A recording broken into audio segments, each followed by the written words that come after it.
A very warm welcome all of you. I hope you are doing well. My name is Nadeem. Welcome to Academy of Social Work YouTube channel. So in this video we will discuss about CSAS. CSAS stands for Common Seat Allocation System for TU University of Delhi. इस video में हम देखेंगे क्या?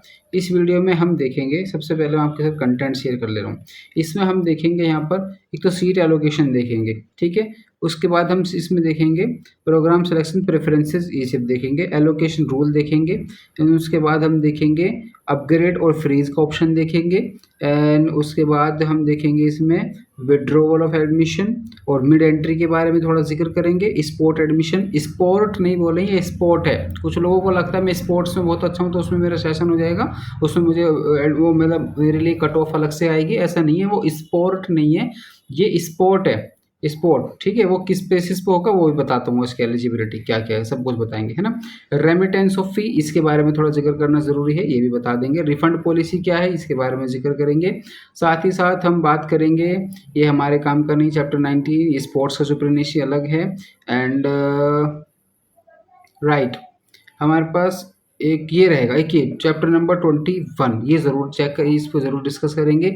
और साथ ही साथ हम एक बात करेंगे आपको जो बहुत इंपॉर्टेंट रहेगी शायद मेरे ख्याल से आपके लिए। एक तो ये एब्रीविएशन हैं, कुछ एब्रीविएशन में जो मोस्टली हमारे सभी ओल्ड में तो पता है, बस हमें यूओडी, मतलब जहाँ पर यूओडी कहीं आपको दिखाई दे, it's means University of Delhi है, ठीक है। और बाकी जो बेसिक हैं वो तो हम सब डिस्कस कर ही लेंगे, ठीक है। आगे बढ़ते हैं, नेक्स्ट टॉपिक की तरफ बढ़ते हैं। ये स्कीम बहुत ज़रूरी है, सबको पता होना बहुत ज़रूरी है। जो भी स्टूडेंट्स अपनी हायर स्टडीज़ करना चाहते हैं, हायर स्टडीज़ में आगे बढ़ना चाहते हैं, उनके लिए स्कीम है प्रधानमंत्री विद्या लक्ष्मी, पीएम विद्या लक्ष्मी स्कीम है। इस स्कीम के अंतर्गत जो है गवर्नमेंट इनिशिएटिव है, जिसमें who are getting admission 860 quality higher education institution, अगर इनमें लेते हैं तो एडमिशन, तो उनको क्या है, ये सब्सिडी ये स्कीम के थ्रू लोन उनको प्रोवाइड करा जाएगा, ठीक है। ये फाइनेंशियल एड देगा स्टूडेंट्स के लिए, ठीक। उसके बाद student college department, student enrolled in college departments University of Delhi और desirous available education loans to pursue their higher studies में विजिट देयर पोर्टल।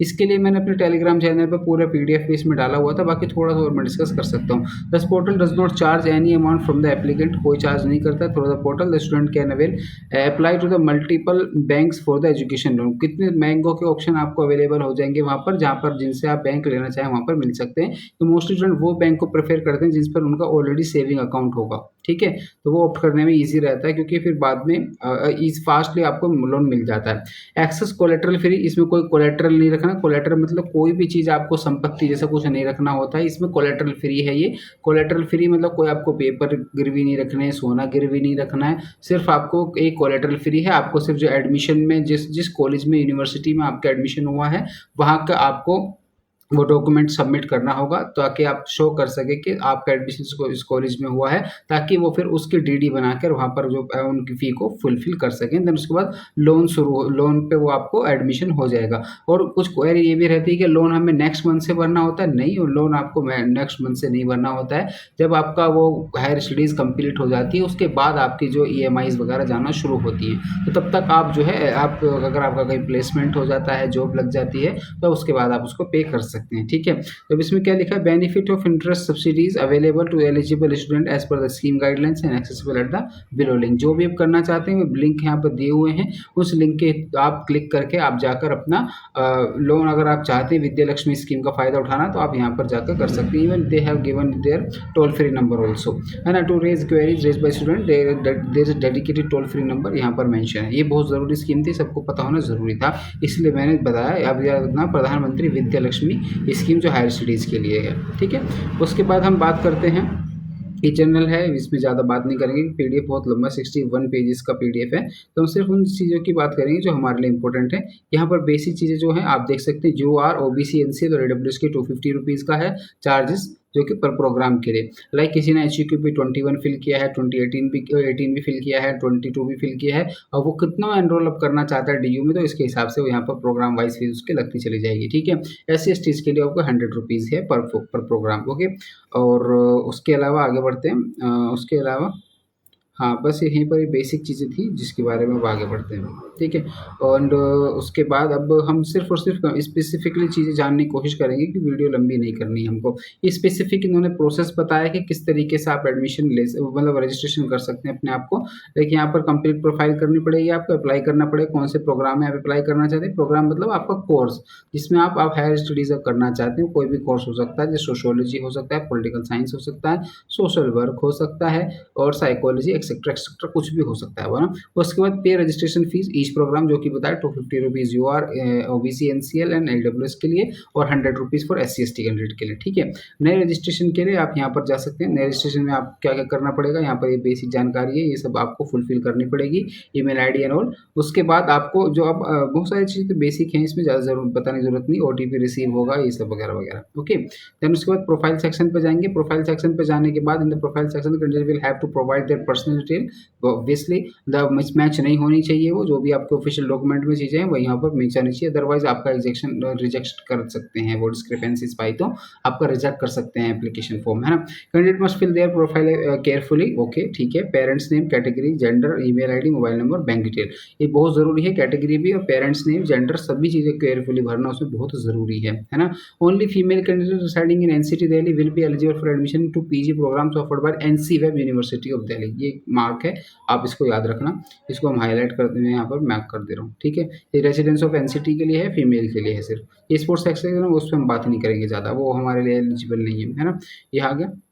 देन उसके बाद यहाँ पर प्रोग्राम सिलेक्शन प्रेफरेंसेस, वही अब यहाँ पर इस प्रोग्राम के एलिजिबिलिटी दिए, यहाँ पर प्रोग्राम सेक्शन आपने किया, जब आप सेक्शन को सिलेक्ट करेंगे तो यहाँ पर क्या दिया है, अप्लाई कर सकता है कोई भी स्टूडेंट जो कि एलिजिबल होगा किसी स्पेसिफिक के लिए, जो भी उनका। Then candidate must select PG program, जो कि आपको करना होगा, हैज़ अपीयर इन सीयूटी, जिसमें सीयूटी पीजी में अपीयर हुआ है वो सेलेक्ट करना है आपको ना। Willing to take admission allocated through CSAS, candidate must take outmost care while selecting programs, utmost care करनी पड़ेगी जब आप सेलेक्ट कर रहे हैं अपने program. Only program selected by the candidate will be considered for allocation, वही आपको एलोकेशन सीट उसमें होगी जो आप प्रोग्राम सेलेक्ट कर लेंगे। अगर आपने ओनली सोशल वर्क के लिए अप्लाई किया था लेकिन आप सोशोलॉजी करके बैठ गए प्रोग्राम में, तो आपको यहाँ पर एंटरटेन नहीं करेंगे, ना ही वो आपकी कुछ फ़ायदा होगा, उसमें नुकसान ही हो जाएगा आपको, है ना। तो इसके बाद क्या है यहाँ पर, candidate must confirm programme specific eligibility, जो भी है refers to the VOI and the merit candidate will be determined as per the programme specific eligibility credit by him selected by him और हर, ठीक है।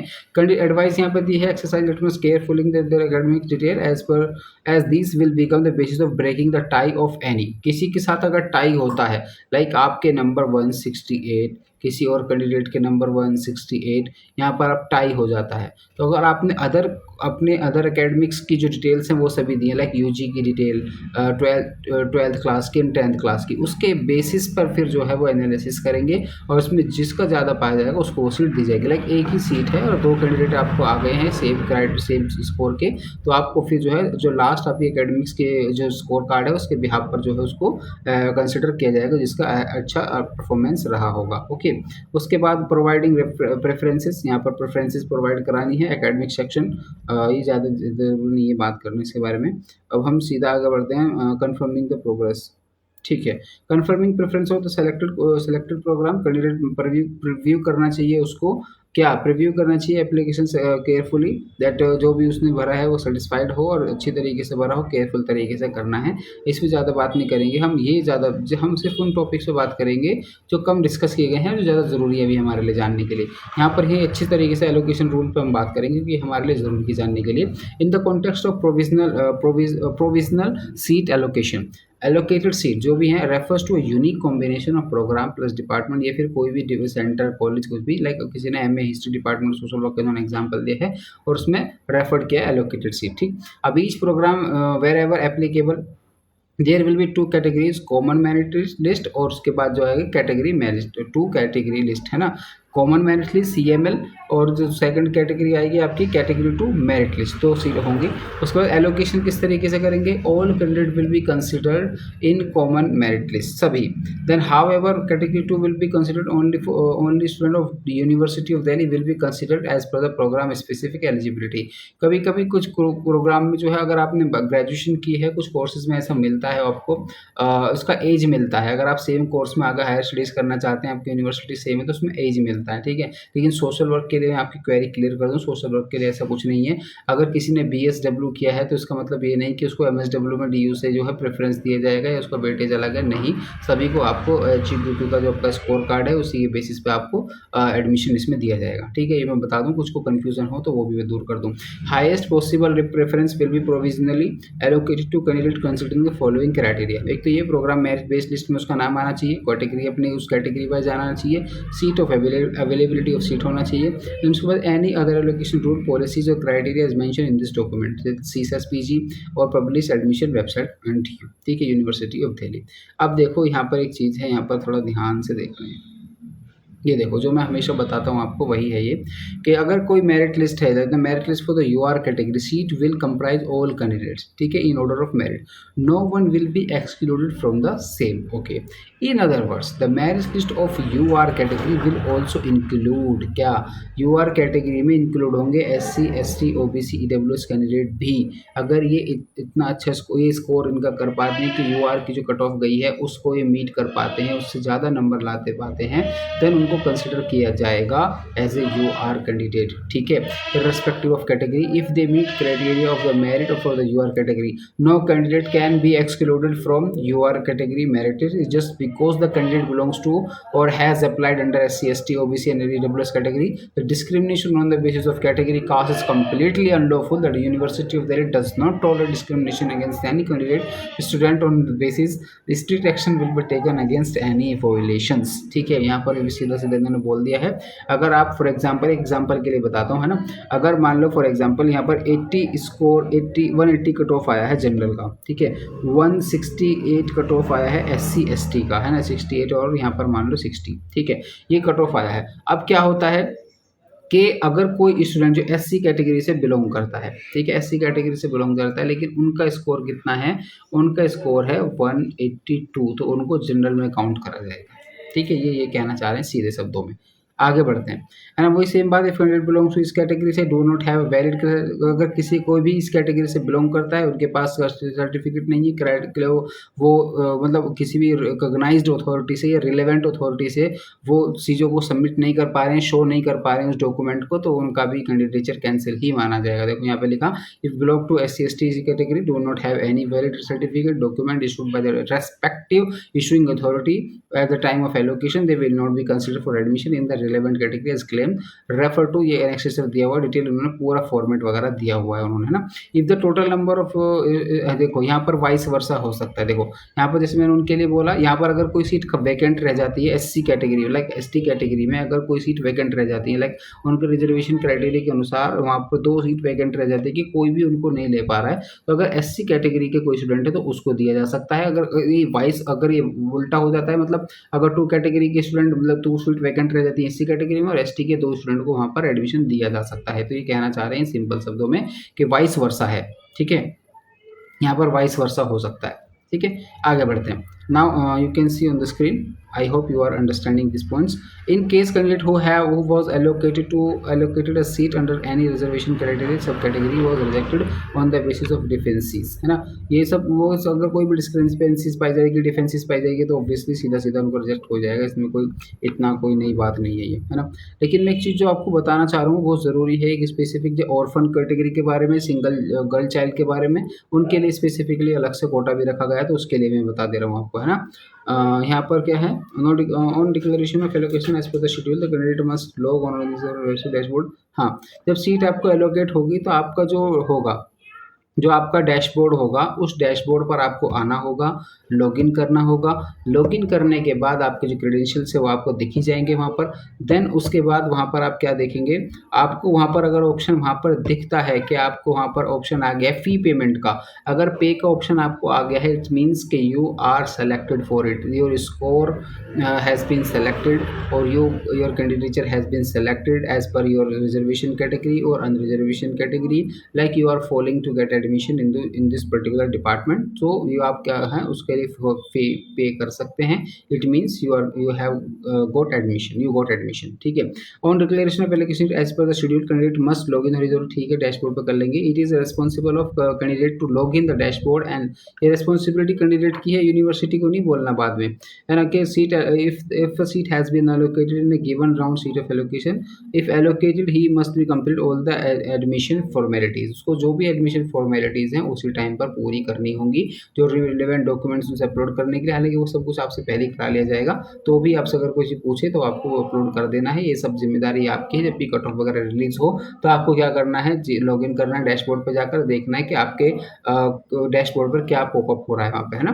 तो यहाँ पर ये लिखा है acceptance of the provisional allocated seat, once a seat has been allocated in a particular round candidate must accept an allocated seat, अब उसको एक्सेप्ट करनी होगी जो कि उसको जिसमें भी उसने अप्लाई किया है। बिफोर द लास्ट टाइम, जो भी लास्ट टाइम स्पेसिफिक रहेगा कि इस टाइम तक आपको फीस, उस टाइम तक आपको फीस भी पे कर देनी होगी, तभी आपका एडमिशन उसमें कंफर्म माना जाएगा। अब यहाँ पे क्या लिखा है, in case of candidate offered multiple seat in particular round तो accept take admission only in one allocated seat. जैसे मैंने बोला कि किसी ने हिस्ट्री में भी किया है, सोशियोलॉजी में किया है, सोशल वर्क में भी किया है ना, उसको फर्स्ट राउंड में 2 में आ गई तो वो सिर्फ किसी एक में करे, ना कि सभी में कर ले, ठीक है। यहाँ पर क्या लिखा है, accept and take admission in only one allocated seat, only one allocated seat, ना कि सभी में वो जाके फीस पेमेंट कर दे, ठीक है। उसका नुकसान ही होना, उसको वो खुद सोचे, खुद से प्रेफरेंस दे कि मैं किस में जाना चाह रहा हूँ, ठीक है। ऐसा नहीं है कि मतलब वो सब में कर देगा तो सबकी क्लास अटेंड कर सकता है, ठीक है, ऐसा नहीं होना, तो इसके लिए भी ध्यान रखना है। उसके बाद क्या लिखा, नो इनएक्टिविटी, या कोई एक्शन नहीं लिया गया, फीस नहीं पी गई, तो उसमें क्या होगा, देखो inactivity no action will be taken as non acceptance to be, मतलब वो ऐसा समझा जाएगा कि वो एक्सेप्ट करना नहीं चाहते हैं। It will be treated as a decline the provisional allocated seat and the candidate will no longer be able to participate in subsequent regular rounds of CSAS PG 2025। आपको फिर अदर जो राउंड्स है उनमें भी नहीं बैठने दिया जाएगा। ऐसा नहीं कि इस कट ऑफ में अगर आप एडमिशन नहीं ले पाए तो कोई बात नहीं, सेकंड कट ऑफ आएगी मैं उसमें एडमिशन ले लूँगा या ले लूँगी, ना, ठीक है। अवेयर रहना है, पोर्टल चेक करते रहना है, और उसमें 2 से 3 दिन का टाइम दिया जाता है, आपको फी भी पेमेंट उसी टाइम पर करनी होती है, okay. Online approval by the department college, ये बहुत ज़रूरी है जानना, इसलिए मैं सब चीज़ें बस सिर्फ वही डिस्कस कर रहा हूँ आपसे जो आपके लिए बहुत ज़रूरी है। यहाँ पे जो मिनिमम क्राइटेरिया एलिजिबिलिटी है वो डिपार्टमेंट वाइज भी वेरी करता है, जैसे मैंने आपको बताया कुछ डिपार्टमेंट जो ग्रेजुएशन आपने DU से की है, पोस्ट ग्रेजुएशन भी आप DU से कर रहे हैं, आपका सही सब्जेक्ट है ग्रेजुएशन पोस्ट ग्रेजुएशन में, तो आपको एज मिलता है उसका, है ना। लेकिन यहाँ पर जैसे DSW की मैंने बात की, कोई एज नहीं मिलता, तो इसलिए डिपार्टमेंट टू डिपार्टमेंट वेरी करती रहती है उनकी policies.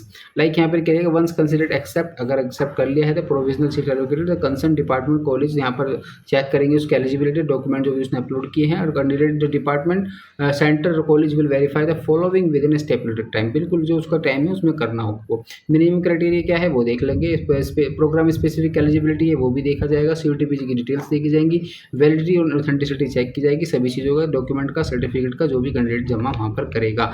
During the online approval process, if the department college seeks more clarity information about the candidate, it may raise the query to candidate section 1 to section 3.6। मतलब आपने seat allocate आपको हो गया है, ठीक है, आपने फीस पेमेंट कर दी है, लेकिन डिपार्टमेंट से रेज हुई है क्वेरी, क्योंकि आपको डिपार्टमेंट की वेबसाइट जो है अपना जो लॉगिन पोर्टल करते रहना पड़ेगा, वहाँ पर अगर रेज होती है कोई क्वेरी तो आपको उसका आंसर देना होगा, ओके। अगर आप आंसर देकर उनको सेटिस्फाई करते हैं then this would be approve, और अगर नहीं कर पाते तो it would be rejected, okay.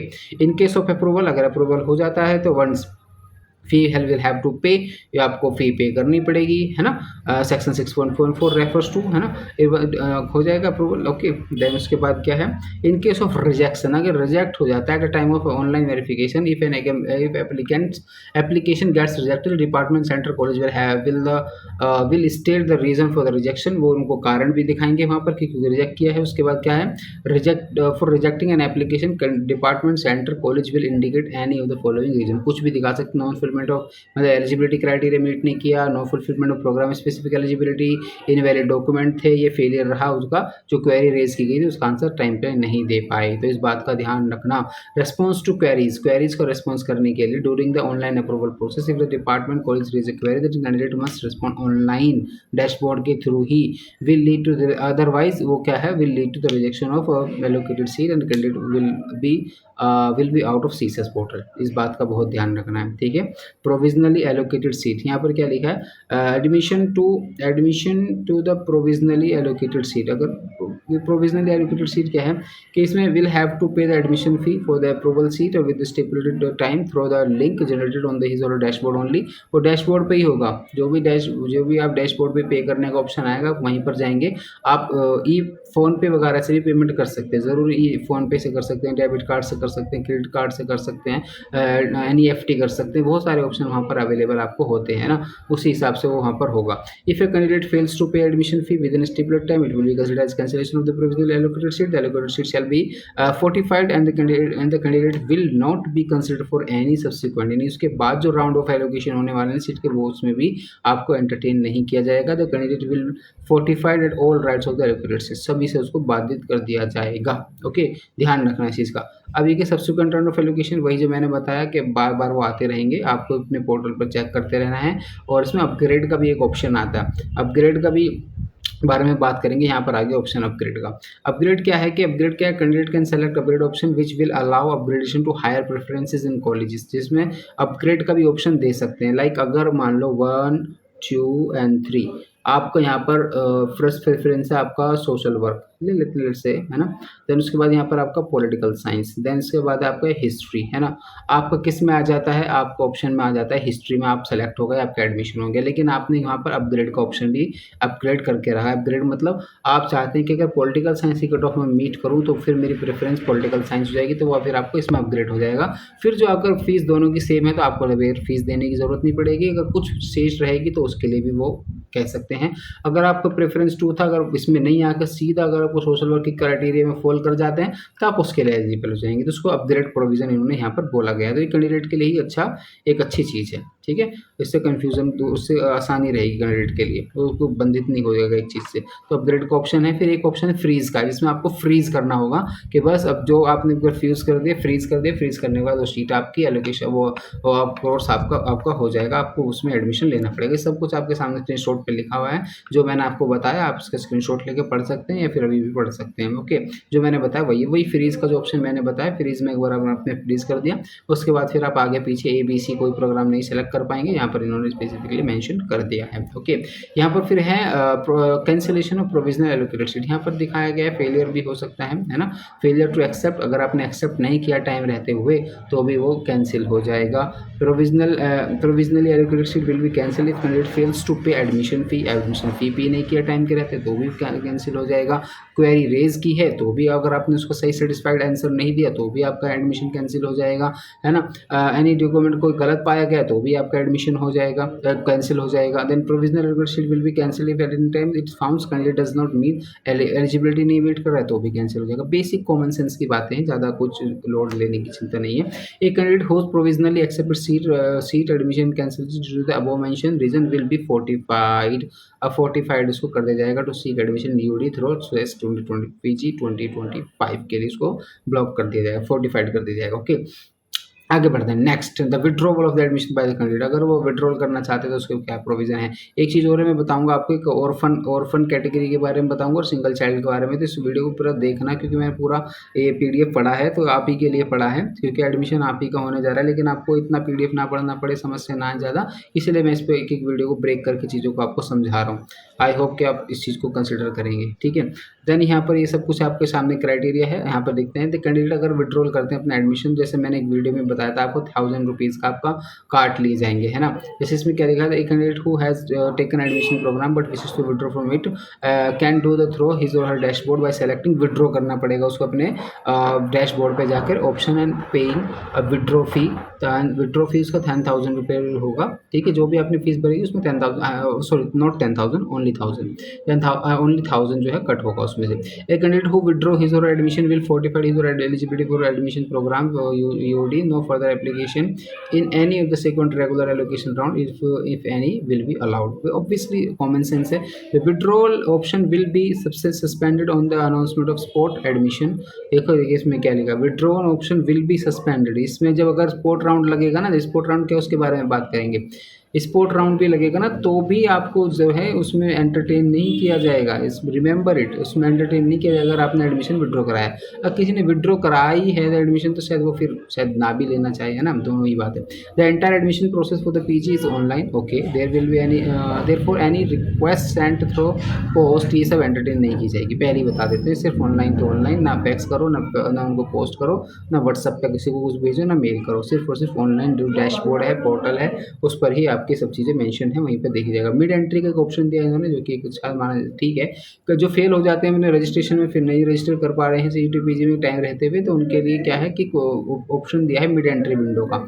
Mid entry window है whenever university announce it by paying a mid entry fees 1000 rupees होगी, जो कि अभी 250 रुपीज़ है। आप मेरी बात को समझ रहे हैं? 250 रुपीज़ जो भी आपके सी पर रजिस्ट्रेशन के लिए है, वो क्या होगी, 1000 रुपीज़ हो जाएगी अगर आप मिड एंट्री लेना चाहते हैं तो। ठीक है, 6 जून के, वो 6 June is the last day, 6 June is the last day for your CSAS registration, right. CSAS registration के लिए लास्ट डेट हो जाएगी, तो इसलिए आपको जो है उससे पहले पहले कर लो, 250 में काम हो जाएगा, अदरवाइज 1000 रुपीज़ देने होंगे। लेकिन एक ऑप्शन तो दिया एटलीस्ट, ये भी अच्छा है ना। The mid entry will be consider after successful remittance, ठीक है। A candidate who apply CSAS PG midway will not hold any right to claim seat allocated candidates who had applied in CSAS during the initial phase. Allocation of the seat to such candidate may be considered for subsequent round. बिल्कुल obviously, जो round खत्म हो चुके होंगे उसके बाद कभी आता है, तो तभी उसके बाद जो कुछ राउंड आते हैं देन उसको कंसिडर किया जाएगा, ना कि उसके पहले में कर लिया जाएगा। लाइक फॉर इसमें ये कहना चाह रहे हैं, सीधे शब्दों में समझो, अगर किसी के 200 मार्क्स हैं लेकिन उसने सीसेस पर रजिस्ट्रेशन नहीं किया, वो सीधा मिड एंट्री मार रहा है, मिड एंट्री में अगर वहाँ पर कट ऑफ चल रही है, फॉर एग्जाम्पल के लिए कट ऑफ वहाँ पर आ गई है 180, तो इसका मतलब ये नहीं कि उसको फर्स्ट राउंड में उसको एडमिशन दे देंगे, तो सेकंड राउंड आएगा देन उसके बाद उसको कंसिडर किया जा सकता है एडमिशन के लिए भी, ठीक है। तो मिड एंट्री का ये मतलब है यहाँ पर, है ना। इसका मतलब ये नहीं कि आपको फर्स्ट 200 आपके मार्क्स आ गए तो आपको एंट्री लेते सीधा एडमिशन दे देंगे, नहीं, आपको राउंड का वेट करना पड़ेगा कि राउंड अगर आ रहा है तो उसका कट ऑफ का, ठीक है। देन उसके बाद क्या है यहाँ पर, once the seat has been allocated to the candidate who has applied CSAS PG, then midway it will be mandatory for him or to take admission on the allocated seat, obviously, है ना। वो उसको mandatory होगा कि वो seat को ले ले, जो कि failure of accept will be 45, admission के लिए कैंसिल कर दिया जाएगा उसका। Merely applying through mid entry does not guarantee a seat, बिल्कुल सही इन्होंने मेंशन कर दिया यहाँ पर। मिड एंट्री मार रहे हो तो इसका मतलब ये नहीं है कि आप जो है सीट आपको मिलेगी guaranteed, okay. Mid entry will not be allowed for performance audition, हाँ, अगर कोई किसी चीज़ के परफॉर्मेंस करानी है, लाइक फिजिकल, लाइक कोई एम.एड करना चाहता है, एम.ए. पी.एड करना, मतलब मास्टर्स इन फिजिकल एजुकेशन या bachelor in physical education, masters ही है, मास्टर्स इन फिजिकल एजुकेशन करना चाहता है, तो उसमें जो उनका टाइम रहेगा ना एक परफॉर्मेंस का, तो उसको उसी टाइम पर आगे करना पड़ेगा, उनको एंटरटेन नहीं करा जाएगा, इसलिए उन्होंने बोल्ड में लिख दिया यहाँ पर, है ना। इसमें ऑडिशन किसी से कोई म्यूजिक में एडमिशन लेना चाहता है तो उनको अपना ऑडिशन देना पड़ता है पर्टिकुलर वो म्यूजिकल इंस्ट्रूमेंट्स के साथ, तो इसलिए उसी समय पर आपको एडमिशन लेना होता है। देन प्रैक्टिकल, किसी चीज़ का प्रैक्टिकल है या स्पोर्ट्स एफिशिएंसी और प्रोफिशिएंसी देखनी हो तो वो सब में एंटरटेन नहीं करा जाएगा, ये बात ध्यान रखना, है ना। उसके बाद देखो बहुत सारी चीज़ें मैंने कोशिश की आपको बताऊँ, यहाँ पर एक स्पोर्ट राउंड बताना है, देन उसके बाद हम अपनी बेसिक बहुत इंपॉर्टेंट टॉपिक पर आ रहे हैं, वीडियो के साथ बने रहे प्लीज़, है ना। ये है स्पोर्ट राउंड। स्पोर्ट राउंड में क्या है, जैसे मैं बताया स्पोर्ट नहीं है स्पोर्ट है। अब इसकी एलिजिबिलिटी क्राइटेरिया देख लो, आपको सब कुछ समझ में आ जाएगा कि क्या कहना चाह रहा है। यहाँ पर लिखा है कि every sport round university will display the vacant seat of the each programme, वो दिखाएगा कहाँ पर कितनी कितनी सीट बच गई हैं।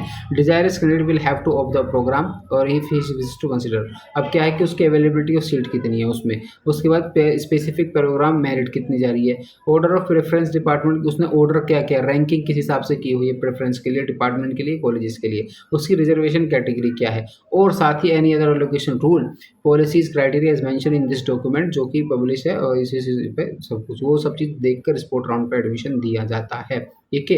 ये ज़रूरी था आप सबके लिए जानना, ये याद रखना, इसका स्क्रीनशॉट भी ले सकते हो आप। मैं यहाँ से रेड डॉट हटा देता हूँ ताकि आपको स्क्रीनशॉट लेने में इजी हो जाए, ठीक है। देन उसके बाद यहाँ पर हम बात करेंगे अब नेक्स्ट बढ़ते हैं यहाँ पर the breaking rules are like in the event of tie, हाँ जैसे मैंने बताया कि अगर टाई हो जाता है तो have same merit score for the program, the following rules will be applied in the state order to break the tie. The candidate with the highest average percentage of 5 semester, इसमें दिखा है graduation का 5 semester ले लेंगे, उसको check कर लेंगे, qualifying examination है ना, उसका candidate hire percentage of the last last year applicable qualifying examination will be preference. So if the tie persists, then the higher percentage of proceeding semester years applications so on will be considered breaking the tie, as the age of candidate preference will be given to the candidate having an early date of birth. Mention, हाँ सही है, मतलब उसमें वही है कि इसमें ये कहना चाह रहे हैं कि देखो मोस्टली तो आपका जो है पीजी के लिए आप जा रहे हो तो ग्रेजुएशन पे ही कर लेंगे, वो ग्रेजुएशन के लास्ट 5 सेमेस्टर में आपकी कैसी परफॉर्मेंस रही है उस पर भी कर सकते हैं। अगर वो भी कहीं कहीं सेम आ जाती है तो फिर वो और पीछे भी जा सकते हैं, है ना। और अब उसको प्रेफरेंस एज के हिसाब से प्रेफरेंस दिया जाएगा यहाँ पर। उसके बाद remittance of fee, remittance of fee मतलब ये है कि अगर आपका फीस वगैरह का कैंसिलेशन वगैरह कुछ होता है तो उसमें तो देखो वर्चुअल वॉलेट आपको बना के दे देंगे, वो वर्चुअल वॉलेट में ही आपका वो अमाउंट वगैरह इधर से उधर आप ट्रांसफ़र कर सकते हैं, ठीक है। देन उसके बाद रिफंड पॉलिसी ये है, जो मिड एंट्री वगैरह फ़ी बताइए मैंने आपको 1000 रुपीज़ है या 250 रुपीज़ है। और विड्रॉवल फीस में अगर एडमिशन कैंसिल कराते तो आपको 1000 रुपीज़ कट कर मिलता है आपको, है ना। Mandatory requirement physical verification of original document, ये सबको कराना ही मैंने अपने लास्ट वीडियो में बताया था कि सभी कुछ आपको जितने भी डॉक्यूमेंट्स सब या पोर्टल पर अपडेट कर रहे हैं वो सबको आपको सब के सब ओरिजिनल आपको प्रोड्यूस करने पड़ेंगे डिपार्टमेंट में, otherwise your candidature will be cancelled. Okay, next बढ़ते हैं आपको चेंज ऑफ पासिंग स्टेटस। हाँ, वो जो कोई पासिंग स्टेटस में है, कोई पासिंग में है, पास नहीं हुआ है कम्प्लीटली, तो उसके लिए भी यहाँ पर इन्होंने मेंशन किया गया है। आप स्क्रीनशॉट लेकर पढ़ लेना, ये वीडियो बहुत लंबी होती जा रही है और हम अपने पॉइंट पे नहीं आ पा रहे हैं। यहाँ पर ग्रीवेंसेस की चीज़ें चल रही हैं, यहाँ पर बताया कि परफॉर्मेंस कब होनी है, फिटनेस वगैरह क्या होगी, कौन कौन से गेम हैं जिनको एक्सेप्ट कर रहे हैं, ये सब चीज़ें उन्होंने मैंशन की है।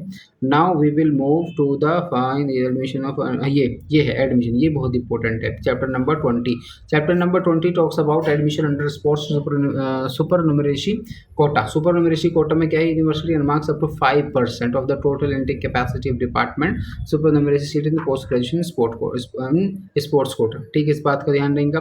साथ ही साथ इन्होंने क्या बोला, mandatory for all candidate seeking admission on the basis of sports supernumerary quota in PG programme appear in 2025। इसमें अपीयर होना बहुत ज़रूरी है, ऐसा नहीं अपीयर नहीं हुए आके एडमिशन मांगे तो भी नहीं मिलेगा ना। तो इसमें क्या क्या admission on the basis sorry ये स्पोर्ट्स के लिए स्पेसिफिकली जो मैं बात और करना चाह रहा हूँ वो अलग था। ये स्पोर्ट्स के लिए यहाँ पर है ना, यहाँ पर LLB LM ये सारा कुछ, अब MA सोशल वर्क, ये देखो क्या है, admission on the basis of sport is not applicable in the program of master of library information science, bachelor of education, BEd special education, master of education, MTech microwave, bachelor of physical education, master of physical education, bachelor or masters LLB LLM, master of computer application, master in respiratory therapy, master of physiotherapy, MA music, MA social work and MA mathematics education. ये सब जानकारी आपको एक ही seat पे मिल गई कि ये sport round में इनको क्राइटेरिया नहीं है। They will not entertain any applicant or any candidate who want to get admission in these courses. The sports quota will not be मतलब they are not qualifying for this, as per if they want to get admission in sport quota they are not eligible for that in specifically in these courses. So I have mentioned the MA social work also. Okay, now you can see, now we are moving towards a very important यहाँ पे criteria दिया उनका sports में क्या क्या उनके होना चाहिए। ये जब हमारे सोशल वर्क के लिए नहीं आ रहा है तो हम उस पर ज़्यादा बात नहीं कर रहे हैं, है ना। एक तो वही PW सुपर जो न्यूमरेसी है यहाँ पर कोटा जो है, एक तो ये बहुत PWD के लिए ऑब्वियसली तो सभी के लिए एलिजिबल है, इसमें कोई प्रोग्राम ऐसे नहीं कर सकते। DSWA कोई ऐसा नहीं, सभी को वहाँ पर मैंडेटरी है, वो तो सबको देंगे।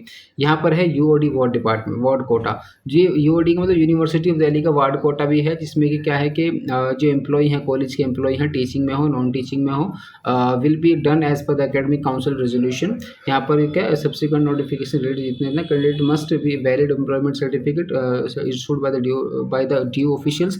The certificate must clearly mention the status of employment of the parent. Only the candidate uploaded at a time of CSS portal, ठीक है। application form will be considered, I card, आधार और any other document will not be accepted. Okay, department से उनको लिखा के लाना पड़ेगा। अगर किसी के पेरेंट्स जो है वर्किंग है Delhi school of university of Delhi में, तो उनको स्पेसिफिकली कोटा रखा गया है यहाँ पर उन कैंडिडेट्स के लिए जिनके पेरेंट्स जो है वर्किंग है। यहाँ पर है ऑर्फन कोटा, ये है बहुत इंटरेस्टिंग इसको जानने के लिए।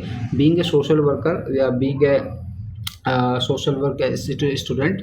तो हमें ये जानना बहुत ज़रूरी है, इस तरीके की चीज़ें बताना बहुत ज़रूरी है। मैं इसको अपनी ड्यूटी समझता हूँ, ये चीज़ें पता लगे। इवन इसका मैंने स्क्रीनशॉट विद्या लक्ष्मी का भी स्क्रीनशॉट मैंने अपने ग्रुप में डाला है, सिंगल चाइल्ड का भी डाला है। अगर आपको ऐसा कोई दिखता है तो आप उससे भी शेयर कर सकते हैं। देखो यहाँ पर क्या है, देखो एडमिशन फ़ीस भी ओनली 10 रुपीज़ है, और एग्जामिनेशन फ़ीस भी 10 रुपीज़ है, और हॉस्टल फ़ीस भी 10 रुपीज़ है। अगर कोई ऑर्फन कोटे में एडमिशन लेता है, इसमें एक सीट कैंडिडेट जो है, एक सीट, इसमें क्या है, university will admitting 2 candidate, 1 male and 1 female in each programme of the study.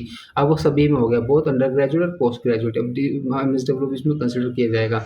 The council of university further resolve that expenditure incurred for the admission and continuation of study of such student in university its college shall be met from university welfare fund and college students. बिल्कुल सही है, welfare fund से उनसे ले लेंगे, वो सब चीज़ उनका रहेगा। लेकिन इसमें अगर कोई ऑर्फन है, अनाथ है, अब उसके लिए जो है वहाँ पर 2 सीट एलोकेट की गई हैं, लेकिन उसको सब कुछ क्राइटेरिया से तो होकर उसको गुजरना ही पड़ेगा। CSES भी देना पड़ेगा, रजिस्ट्रेशन करना पड़ेगा, और CUT PG का एग्ज़ाम भी देना पड़ेगा। लेकिन उसके लिए जो रिलैक्सेशन की जो बात है, तो ये कि उसके पास एक 2 सीट हो गई, तो मेल के लिए फीमेल के लिए, है ना।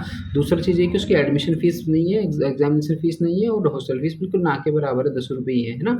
तो इसलिए बहुत इंपॉर्टेंट है, अगर आपको लगता है कि कोई ऐसा ऑर्फन है, कोई जिसके माता पिता नहीं है, उसके पास एक सर्टिफिकेट होना चाहिए, गवर्नमेंट से रिकॉग्नाइज होना चाहिए, चैरिटेबल होम में, या death certificate of both parents, ना कि सिंगल पेरेंट, है ना। लास्ट टाइम एक इशू हुआ था, नाम तो मैं नहीं लेना चाहूँगा, एक कैंडिडेट थे, उनके पेरेंट्स जो हैं वो फादर नहीं थे, है ना, लेकिन मदर थी, तो जिनकी वजह से वो उनको कंसिडर ऑर्फन नहीं किया गया। ऑर्फन करने के लिए यहाँ पर उन्होंने लिखा है दोनों का चाहिए, दोनों, देयर मस्ट बी मतलब death certificate of both parent, है ना, बोथ द पेरेंट्स। तो यहाँ पर दोनों का मांगा है, या फिर गवर्नमेंट रिकॉग्नाइज हो कि ऑर्फन का है, साथ ही साथ जो है, या फिर वो चैरिटेबल होम में कहीं उनकी परवरिश हुई है, बड़े बड़े हैं, डेथ सर्टिफिकेट है दोनों माता पिता का, तो ही उनको क्या है कंसिडर किया जाएगा ऑर्फन कोटे के अंदर। ओके, ये बताना बहुत ज़रूरी था। एज पर यूनिवर्सिटी नोटिफिकेशन, यहाँ पर ये नोटिफिकेशन आई थी, इस तारीख को आई थी, इतनी डेट को आई थी। Candidate seeking admission, effect admission session इसमें से पिछले साल से लागू हो गया था, अब तो 25-26 सेशन है ना, वो पिछले से ही लागू हो गया था ये सब चीज़ें, ठीक है। तो उसके बाद फॉलोइंग पे ये भी करना पड़ेगा। अब है सिंगल चाइल्ड के बारे में जानना, ये भी बहुत इंपॉर्टेंट है। Single girl child 1 seat in each program reserve for supernumerary quota for single girl child. अगर किसी की सिर्फ एक ही बेटी है, सिर्फ एक ही बेटी है, उसको कोई और बेटा नहीं है, या और कोई बेटी नहीं है, बहन नहीं, उसकी लड़की की बहन नहीं है, कोई बेटी की नहीं है, 2 बेटियाँ नहीं है, सिर्फ एक ही सिंगल गर्ल चाइल्ड है, तो उसके लिए एक सीट हर प्रोग्राम में रिजर्व की गई है। But the parents and the grandparent in case of parents are deceased, हो सकता है कि दोनों डिसीज हो गए, जो गार्जियन है उसके ग्रैंड पेरेंट्स गार्जियन अगर उसको पाल रहे हैं तो भी उसको कंसिडर किया जाएगा ना single child. Will have to declare that girl child is the only child of the parent, have no other male female child other than the girl child for which application is being submitted for the admission in academic session 25-26 for claiming admission in this category.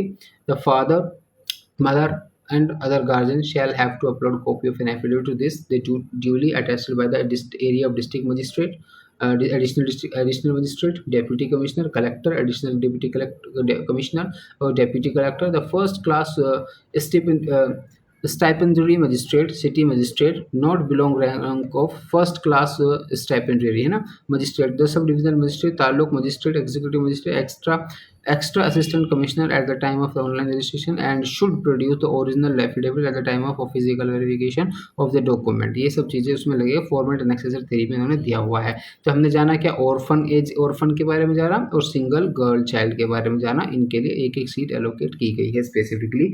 अगर कोई ऐसा candidate है तो उस तक भी जानकारी जरूर आपसे पहुँचा दे। और बाकी ये सब चीज़ जानकारी यहाँ पर मैंशन है ना। फीस वगैरह के बारे में कुछ ऐसा मेंशन नहीं किया उन्होंने कि फीस कम लगेगी सिंगल गर्ल चाइल्ड की, लेकिन ऑर्फन के लिए बोला है कि फीस कम लगेगी, है ना। The list of document required at the time of paying applying, ये तो सब आपको बेसिक पता ही है, आप हमेशा से फॉर्म फिल करते आ रहे हैं, ज़्यादा इसमें समय नहीं गवाएंगे। सो यहाँ तक बने रहने के लिए थैंक यू सो मच। यहाँ पर एक्सेसर शुरू हो गए हैं शेड्यूल कास्ट के लिए। अगर आप PDF पूरा डाउनलोड करके इसको लास्ट के पेजेस को देख सकते हैं, जो कि अगर आपको किसी सर्टिफिकेट वगैरह की बनाने की ज़रूरत है, प्रोड्यूस करने की ज़रूरत है।